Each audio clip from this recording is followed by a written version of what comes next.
pessoal, dando continuidade aqui ao nosso bate-papo sobre esses direitos e deveres individuais e coletivos, aparece pra gente o parágrafo 2º do artigo 5º, né? E ele traz a seguinte recomendação: os direitos e garantias expressos nesta Constituição não excluem outros decorrentes do regime e dos princípios por ela adotados, ou dos tratados internacionais em que a República Federativa do Brasil seja parte.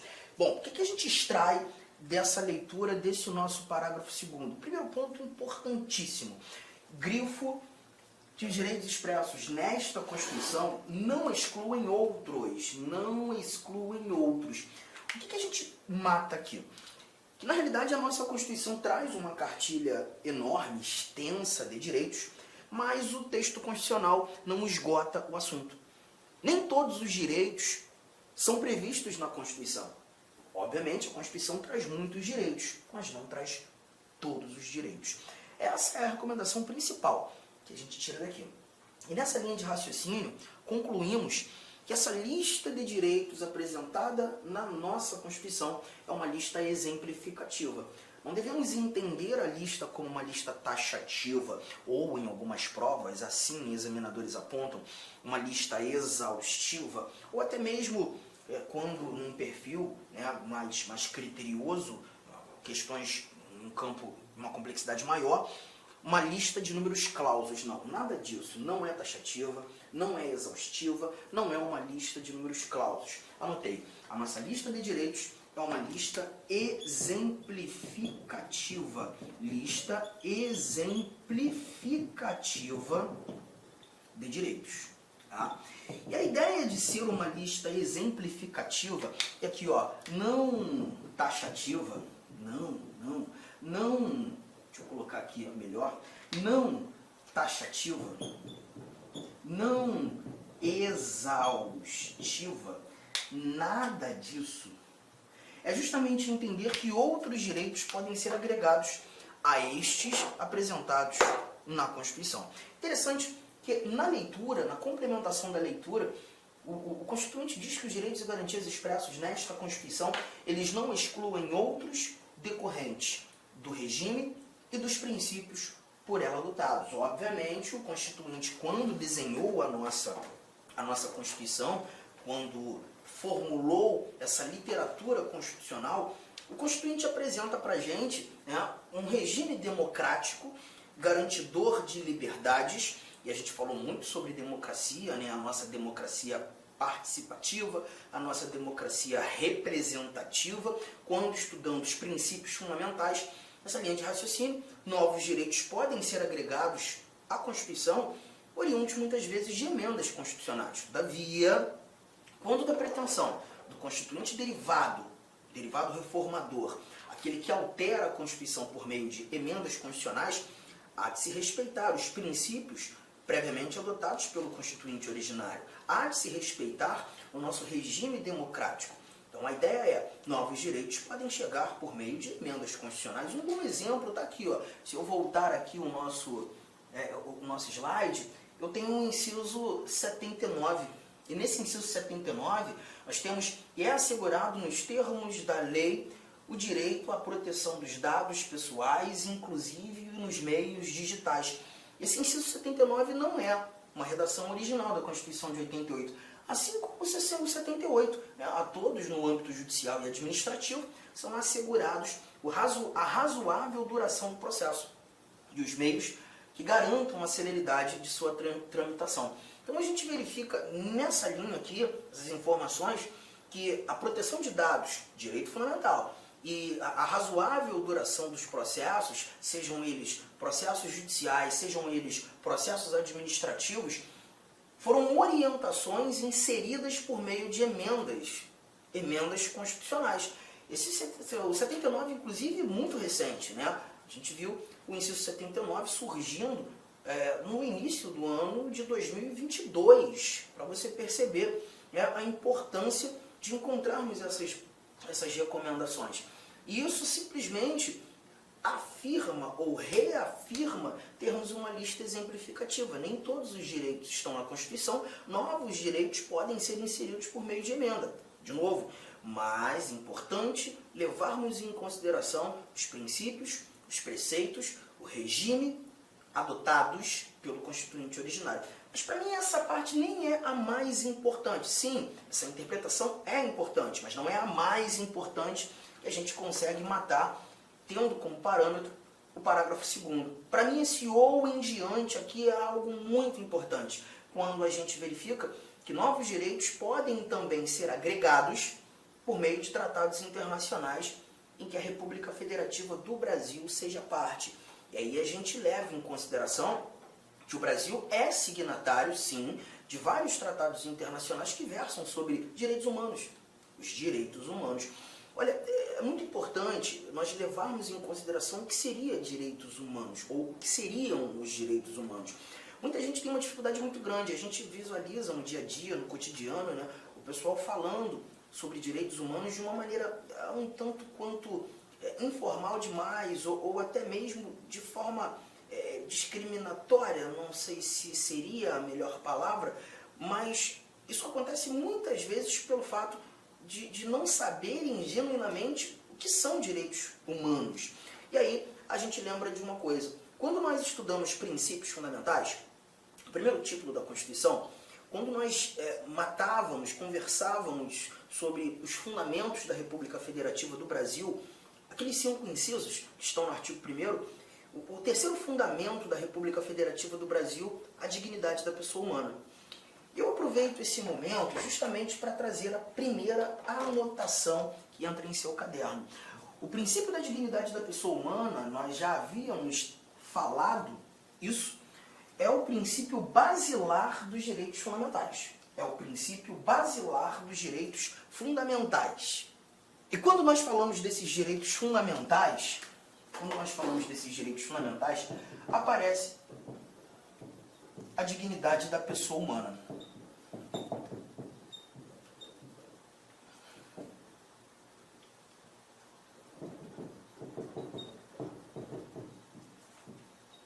Bom, vamos lá, vamos entender isso aqui. Tá? Direitos fundamentais são desdobramentos do princípio da dignidade da pessoa humana. Só que eu também preciso te mostrar, te dizer que os direitos humanos também se apresentam como desdobramentos do mesmo princípio da dignidade da pessoa humana. Então, preste bastante atenção. Vou ter que trazer um exemplo, né, de um ato internacional muito importante nessa conjugação. Por exemplo, quando nós falamos... Oi, alô? Ah, então beleza. Tá, show de bola. Obrigado, irmão. Valeu.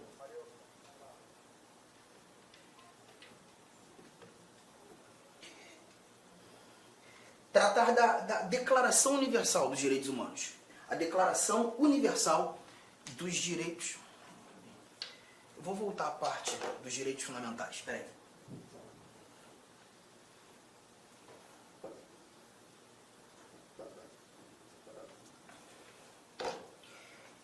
E tendo como parâmetro os direitos fundamentais, fazendo esse link, a dignidade da pessoa humana, qual é a relação? Direitos fundamentais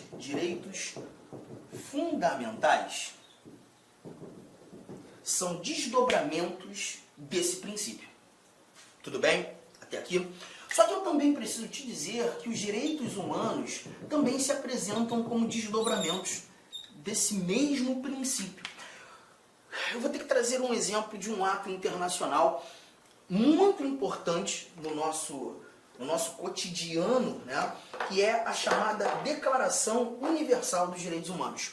Essa Declaração Universal dos Direitos Humanos foi o primeiro ato internacional sobre essa ramificação de direitos humanos, um ato que buscou efetivamente internacionalizar direitos humanos. Esse ato nasce 3 anos após a criação da ONU, pela Assembleia Geral das Nações Unidas, precisamente no dia 10 de dezembro de 1948, em Paris. E ali a gente encontra 30 artigos nessa Declaração Universal dos Direitos Humanos. 30 artigos. Bom, vamos lá, vamos entender isso aqui. Dentre os artigos nós temos liberdade de locomoção, nós temos liberdade de credo religioso, vedação à tortura, falamos sobre remédios constitucionais, temos informações sobre direito de propriedade, sobre direito de nacionalidade, fala sobre educação, fala sobre direitos políticos. Então você percebe que na conjuntura da Declaração Universal dos Direitos Humanos, os exemplos que eu citei aqui são exemplos que também encontramos na Constituição, na nossa Constituição de 1988. Aí alguém poderia dizer, então você está querendo me dizer que a Declaração Universal dos Direitos Humanos teve como parâmetro os direitos fundamentais apresentados na nossa Constituição? Não, ao contrário. Os direitos fundamentais traduzidos no nosso texto constitucional, que na realidade tiveram como parâmetro a Declaração Universal dos Direitos Humanos e alguns outros tratados internacionais que versam sobre a matéria. Perceba, tratam do mesmo conteúdo, ambos desdobramentos do mesmo princípio, o princípio da dignidade da pessoa humana. Então não há diferença? Há diferença, mas a diferença não está no conteúdo, na matéria. A diferença, ela está na aplicabilidade, porque quando tratando dos direitos fundamentais, nós verificamos aplicabilidade nacional. Aplicabilidade nacional. Os direitos fundamentais são apresentados em constituições e terão aplicabilidade no território daquele determinado Estado soberano. Os direitos humanos, por sua vez, já apresentam para a gente aplicabilidade universal. Então a gente está verificando aqui facilmente que nós temos na realidade desdobramentos do mesmo princípio, mas com aplicabilidades distintas. É por isso que tratados internacionais versando sobre direitos humanos podem agregar valor aos direitos fundamentais apresentados na nossa Constituição. Isso mais uma vez, ratifica a ideia que a nossa lista de direitos prevista na nossa Constituição não é uma lista taxativa, não é uma lista fechada, não é uma lista exaustiva, é uma lista aberta, é uma lista exemplificativa. Bom, fizemos essa correlação, né? E aí me aparece o parágrafo 3º do nosso artigo 5º. Queria que você anotasse essas informações são extremamente importantes para todos nós. Só que o parágrafo 3º vem e traz mais alguns valores sobre esses mesmos tratados internacionais sobre direitos humanos. Olha o que nós encontramos aqui. Parágrafo 3º. Os tratados e convenções internacionais sobre direitos humanos que forem aprovados em cada casa do Congresso Nacional, 2 turnos, 3/5 dos votos dos respectivos membros serão equivalentes às emendas constitucionais.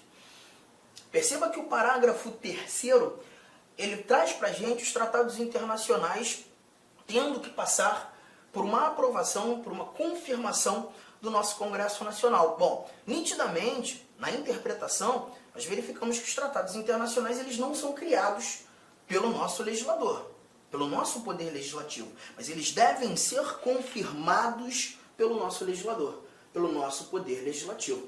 Aí eu te lembro um detalhe, não faz parte desse conteúdo nesse momento, mas quando nós estudamos as competências do Presidente da República, artigo 84, inciso 8º, nós encontramos que compete privativamente ao Presidente da República celebrar tratados e convenções internacionais, Presidente agindo como chefe de Estado, representando a soberania da República Federativa do Brasil, sujeitos a referendo do Congresso Nacional. E aí a gente vem mais uma vez para o quadro para fazer mais uma anotação. Essa anotação aqui, ó, as equiparações dos tratados internacionais. Cuidado com esse bate-papo, isso aqui é extremamente relevante para a gente. Começa assim, ó. Em regra geral, os tratados internacionais, eles são equiparados às leis ordinárias federais. Eles são celebrados pelo Presidente da República e sujeitos ao crivo do nosso Congresso Nacional. E quando falo crivo do Congresso Nacional, esse tratado internacional que tem força de lei, uma norma infraconstitucional, ato normativo que está abaixo da Constituição, devem passar pelas duas casas do Congresso Nacional, Câmara dos Deputados, Senado Federal, as duas casas do Congresso, a exigência de um único turno de aprovação e a maioria mais fácil que tem, a maioria simples, que é aquela maioria, a gente costuma dizer, metade mais um daqueles que estão presentes naquela determinada sessão de deliberação, aquela determinada sessão de votação, tá? É muito engraçado, eu tinha estudado isso de uma outra forma. Eu tinha estudado isso aqui, duas casas, dois turnos, 3/5. Não é isso? Calma, por enquanto, ainda não. Porque a gente está tratando dos tratados internacionais que têm força de lei. Esse tratado internacional, ou essa equiparação, é a equiparação regra, tá? Quando a gente vai lá para o parágrafo 3º do artigo 5º, aquele que a gente acabou de ler, nós verificaremos um outro tratado, que são os tratados internacionais que versam sobre direitos humanos. Aí o cuidado que você tem que ter. Esses tratados, esses aqui, acabam tendo força de emenda constitucional. Acabam tendo força de emenda constitucional. E aí sim, se você busca dar força de emenda, se esse tratado vai ter força de norma constitucional, não de uma lei qualquer, se esse tratado vai estar lá junto aos dispositivos da Constituição e não abaixo da Constituição, aí o processo de aprovação ele é diferente. A exigência, sim, passar pelas duas casas do Congresso, de novo, Câmara dos Deputados, Senado Federal, a exigência de 2 turnos de votação em cada uma dessas casas. Olá, meus amigos! Inicialmente eu peço desculpa, pois interrompi os seus estudos, mas essa videoaula do YouTube é uma videoaula demonstrativa para você conhecer os nossos professores e a qualidade dos nossos serviços prestados. Eu sou o professor Lac, especialista em concurso público, concurseiro profissional, que somente em 2022, eu já fui aprovado em 9 concursos públicos. É isso mesmo, estou aqui para te ajudar.